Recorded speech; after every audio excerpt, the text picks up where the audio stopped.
Yun mga par, syempre balik tayo sa 50 pesos challenge natin. 50 pesos challenge. Dito tayo mga par sa Sebron mga par. Tatry natin dito kung uubra yung 50 pesos natin mga par. Sebron along Congressional. Dito lang yan sa katabi ng Shell mga par.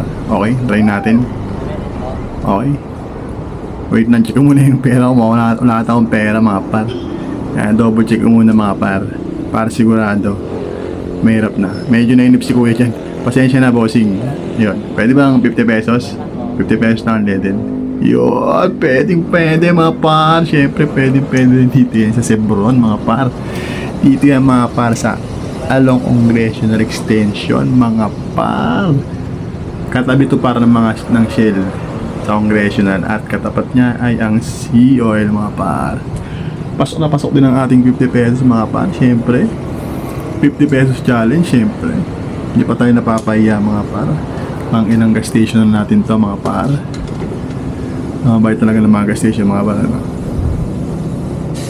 Talagang sa iba kasi mga par talaga hindi talaga ubra ang 50 pesos. Minimum of 1 liter dapat sa ibang gas station mga par.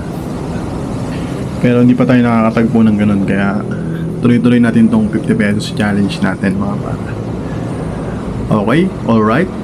Okay pa sa alright. Let's go mga par. Siyempre pauwi tayo mga par.